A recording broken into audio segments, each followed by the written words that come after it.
नमस्कार, मी शिल्पा. बातमी महाराष्ट्राची मध्ये आपल्या सर्वांचं स्वागत. छत्रपती संभाजीनगरमध्ये हिंदू सूर्य महाराणा प्रताप यांचा 46 फूट पुतळ्याचं अनावरण कॅनॉट गार्डनमध्ये करण्यात आलंय. त्यावेळी संरक्षण मंत्री राजनाथ सिंग, राज्यपाल हरिभाऊ बागडे, महाराष्ट्राचे मुख्यमंत्री देवेंद्र फडणवीस, महाराणा प्रताप यांचे वंशज लक्षराज सिंह मेवाडा यांची विशेष उपस्थिती होती. आमचे प्रतिनिधी प्रवीण खरात यांचा हा रिपोर्ट. महाराणा प्रताप की सेना में राजपूतों के अलावा आदिवासी समाज, कृषक समाज और यहां तक कि मुस्लिम समाज के लोग भी शामिल थे.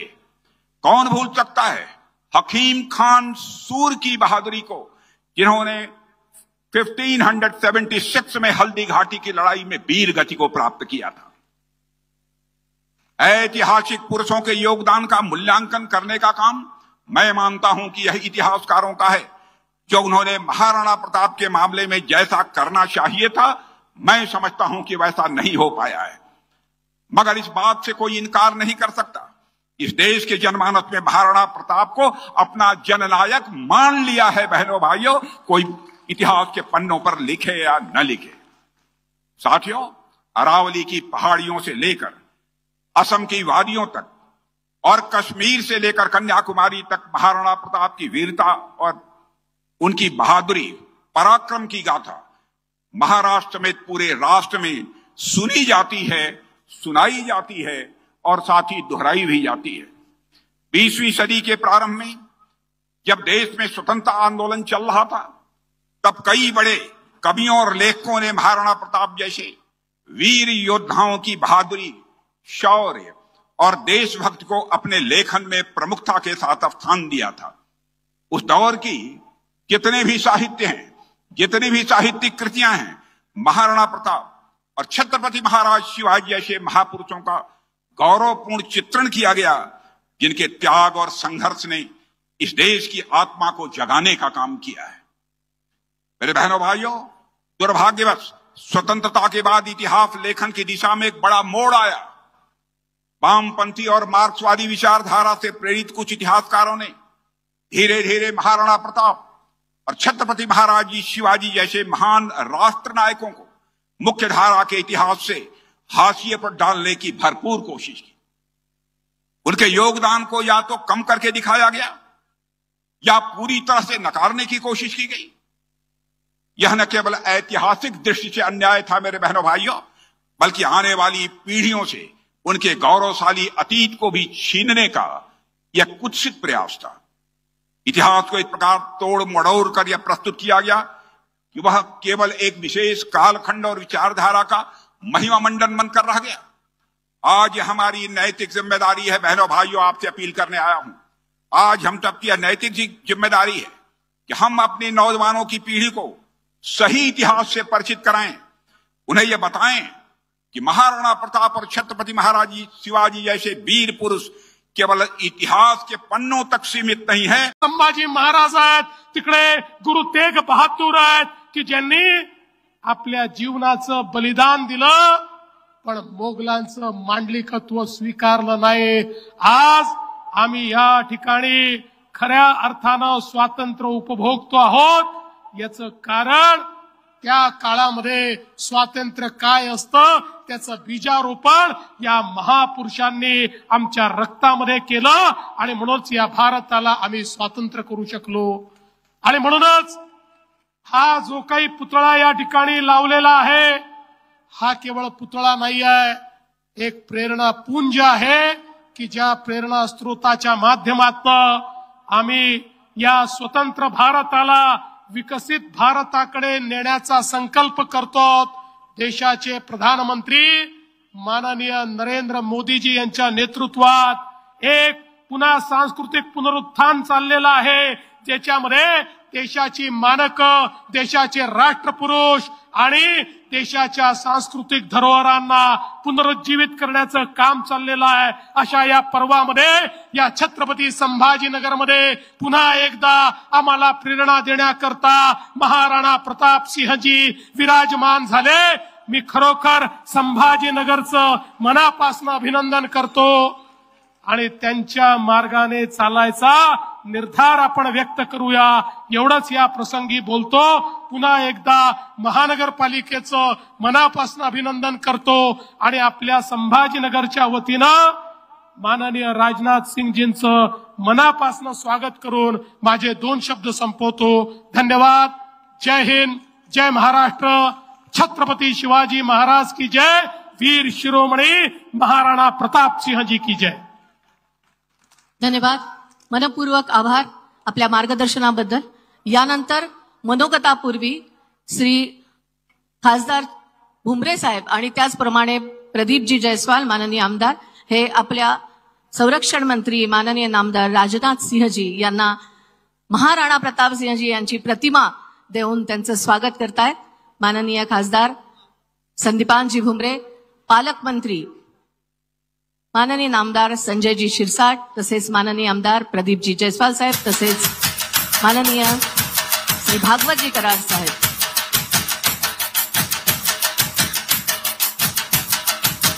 ही प्रतिमा त्यांना देऊन यांनी स्वागत केलेलं आहे. आज के समारोह के मुख्य अतिथि जिनके विचारों से हम सदैव प्रेरित है. महायुती सरकारने निवडणुकीत शेतकऱ्यांना दिलेली आश्वासने पूर्ण झाली नाहीत. या पार्श्वभूमीवर सरकारने दिलेली आश्वासने पूर्ण करावीत या मागणीसाठी आज इस्लामपूर येथील तहसील कार्यालयात 1 दिवसीय लाक्षणिक उपोषण करण्यात आले. शेतकऱ्यांनी गावाकडून आणलेली भाजी भाकरी खाऊन तहसीलदार सतीश पाटील यांच्या केबिन समोर बसून शांततापूर्ण आंदोलन केले. यावेळी पुढील मागण्या राज्य सरकारपर्यंत त्या मान्य कराव्यात अशी विनंती निवेदनाद्वारे करण्यात आली. आमचे प्रतिनिधी कृष्णांत पाटील यांचा हा रिपोर्ट. आज आम्ही रयत क्रांती संघटनेकडून तहसील कार्यालयाच्या समोर घरात आणलेली सगळ्यांची भाजी भाकरी, कुणी झुणका आणलाय, कुणी कांदा आणलाय, बाजरीची भाकरी आहे, शेंगा, एक चांगला असा शेतकऱ्याचा सकाळी रानातून काम करून आल्यावर जे मस्तपैकी त्याला खाऊ वाटतं. काय बजरंग बरोबर ना. आजचा आम्ही दिवस ठरवला की सगळे मिळून इस्लामपूर तहसील कार्यालयासमोरच सकाळच्या कामाची न्याहारी करायची. माझे सगळे मित्र परिवार सवंगडी आमचे प्रमुख पदाधिकारी आज घरची भाजी भाकरी बांधून घेऊन आले. सगळ्यांची इच्छा एकच आहे की शेतकऱ्याची कर्जमाफी झाली पाहिजे, त्याचा 7/12 कोरा झाला पाहिजे. निश्चितपणे त्या शेतकऱ्याच्या व्यथा आदरणीय आमचे मुख्यमंत्री फडणवीस साहेब समजून घेतील आणि लवकरच आमचा 7/12 कोरा करतील अशी मला आशा वाटते. क्रांती संघटनेकडून वाळवा तालुक्यातील सर्व प्रमुख पदाधिकाऱ्यांच्या उपस्थित आम्ही इस्लामपूर तहसील कार्यालयावरती एक प्रमुख पदाधिकाऱ्यांना घेऊन आज या ठिकाणी तहसीलदार साहेबांना निवेदन देणार आहोत. ते याच्यासाठी की महाराष्ट्रामध्ये सरकार आदरणीय देवेंद्र फडणवीस साहेबांचं हे आपलं सरकार आहे, पण याच आपल्या सरकारने ज्यावेळी विधानसभेची निवडणूक लढवली त्यावेळी त्यांनी विधानसभेच्या निवडणुकीमध्ये जाहीरनाम्यामध्ये सांगितलेलं की शेतकऱ्यांचा 7/12 आम्ही कोरा करणार, शेतकऱ्यांची संपूर्ण कर्जमाफी करणार आणि जे रेग्युलर कर्ज भरतात त्यांना अनुदान, प्रोत्साहनपर अनुदान देणार.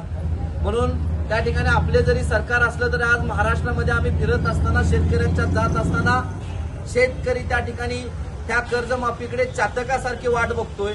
आणि म्हणून संपूर्ण महाराष्ट्रामध्ये आज रयत क्रांती संघटनेकडून अशी निदर्शनं होऊन आमच्याच मायबाप सरकारला, जे खऱ्या अर्थानं हे सरकार निश्चितपणे सर्वसामान्यांसाठी काम करत आहे, जनतेसाठी काम करत आहे, पण तरी सुद्धा कधी कधी त्या ठिकाणी लक्षात ठेवा, आपल्या सुद्धा घरामध्ये बाळ रडल्याशिवाय आईला कळत नाही की त्या बाळाला दूध पाजायचं असतं.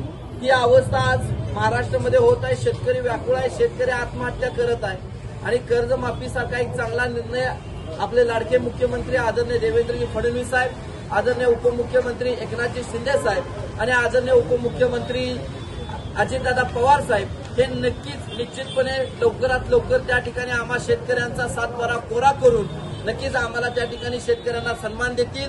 आणि त्या निमित्ताने आज आम्ही या ठिकाणी या तहसीलदार साहेबांना हे आमचं सर्वांचं निवेदन या ठिकाणी शेतकऱ्यांच्या वतीनं आम्ही देणार आहोत.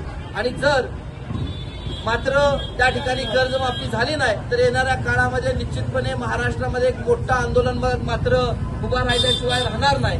म्हणून तशी वेळ येऊ न देता आमच्या ह्या सरकारनं त्या ठिकाणी निश्चितपणे कर्जमाफी करून आम्हा शेतकऱ्यांना आदरणीय फडणवीस साहेबांनी तो सर्वसामान्यांचा नेता आहे, सर्वसामान्य कष्टकरी माणसांचा नेता आहे. त्या आमच्या नेत्यानं, मुख्यमंत्री साहेबांनी चांगला निर्णय घेऊन लवकरात लवकर त्या ठिकाणी आम्हा शेतकऱ्यांचा 7-12 कोरा करावा असे मी या ठिकाणी आवाहन करतो आणि माझं छोटंसं या ठिकाणी मनोगत थांबवतो. जय हिंद, जय महाराष्ट्र. जलसंपदा विभागाकडून दिनांक 15 एप्रिल ते दिनांक 30 एप्रिलमध्ये जल व्यवस्थापन कृती पंधरवडा 2025 राबवण्यात येत आहे. दिनांक 18 एप्रिल रोजी जल व्यवस्थापन कृती पंधरवडा 2025 अंतर्गत शेतकरी संवाद हा उपक्रम राबवण्यात आला.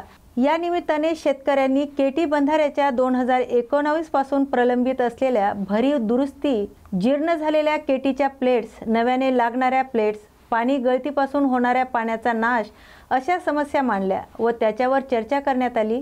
आमचे प्रतिनिधी रघुनाथ आघव यांचा हा रिपोर्ट. 30 वर्षापासून वर्गणी गोळा करा आणि ती वर्गणी गोळा करून तुमच्या डिव्हिजन मधून फक्त एवढंच सांगितलं जातं की याच्यावर कोणताही निधी उपलब्ध नाही. आमच्याकडे गेट कोडण्याचं प्रयोजन नाही आणि काढण्याचं प्रयोजन ते तुमच्याकडे कशामुळे, की तुम्ही ते काढता कशामुळे काळजीनं, की ज्यावेळेस एखादा पूर आला जर तो केटीवर व्हायला तर त्याची इन्क्वायरी तुमच्यावर बसल म्हणून तुम्ही म्हणजे आता सध्या खुर्चीवर तुम्ही, पण जे इंजिनियर आहेत त्या खुर्ची त्यांना वाटतं की बाबा इन्क्वायरी बांधण्यापेक्षा काहीतरी थातूर मातूर तुमच्या तिथून मजूर पाठवा आणि ते मजूर काय करतात, ते गेट उचलतात, काही नदीत फेकतात, काही वर आणून फेकतात. त्या कंडिशन इतकी प्रतिज्ञा करतो की पाणी हे जीवन असून त्याचा वापर गरजेपुरता व काटकसरीने करेन. मी पाण्याचा अपव्यय व गैरवापर करणार नाही. नैसर्गिक प्रवाह, जलाशय, कालवे व पाणी पुरवठ्याच्या पायाभूत सुविधेचे मी रक्षण करेन. पाण्याविषयीचे कायदे व नियमाचे काटेकोरपणे पालन करेन. पाण्याचे संवर्धन व जतन करण्याचा मी प्रयत्न करेन.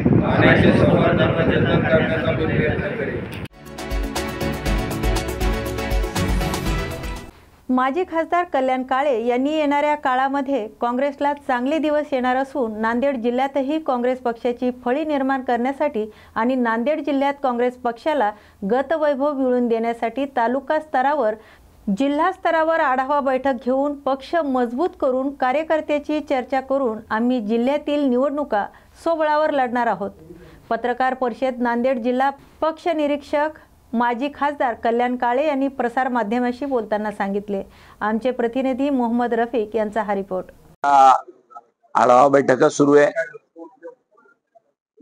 प्रदेशाध्यक्ष हर्षवर्धन दादा सपकाळ यांनी प्रभारी म्हणून आपले माजी खासदार तुकारामजी रेंगे आणि निरीक्षक म्हणून माझी निवड केली आणि आम्हाला या जिल्ह्याचा संघटनात्मक आढावा घेऊन त्याचा अहवाल सादर करावा अशा पद्धतीची सूचना केली. कालपासून आज संध्याकाळपर्यंत 2 दिवस आम्ही या नांदेड जिल्हा काँग्रेस कमिटीच्या वेगवेगळ्या विधानसभा क्षेत्रामध्ये जाऊन कार्यकर्त्याशी चर्चा करून काय नेमकं आपल्या तालुक्यात सुरू आहे, काय केलं पाहिजे अशा पद्धतीने काल 5 मतदारसंघात जाऊन आलो. राहिलेले 4 मतदारसंघ आज आम्ही करतोय आणि अशा पद्धतीने त्या तिथल्या स्थानिक लोकप्रतिनिधीला, आजी माजी पदाधिकाऱ्यांना किंबहुना संघटनेतल्या प्रमुखांना त्यांच्याशी चर्चा करून त्यांचं म्हणणं ऐकून भविष्यात आपल्याला आपली संघटनेची बांधणी कशी करावी की जेणेकरून येणारा काळ भविष्य हा काँग्रेसला उज्ज्वल आहे, परंतु त्याच्यात नांदेड जिल्ह्यासारखा महत्वाचा जिल्हा सुद्धा मागे राहता कामा नये अशा पद्धतीचं काम गेल्या 2 दिवसापासून सुरू आहे. विधानसभेनंतर काँग्रेसला गळती लागली, एकंदरीत गळती थांबवण्यासाठी काय प्रयत्न? काँग्रेसला नेते जाऊ शकतील पण काँग्रेसचं मतदान कुठं जात नाहीये. म्हणून तुम्ही बघा की जिल्ह्यातून अशी परिस्थिती निर्माण झाली होती की आता मोठा नेता काँग्रेसमधून गेल्यानंतर काय होईल त्याचं उत्तर लोकांनी आदरणीय वसंतरावजी चव्हाण साहेबांना निवडून दिलंय. त्याच्यामुळे मतदार हा काँग्रेसच्या जागेवर आहे.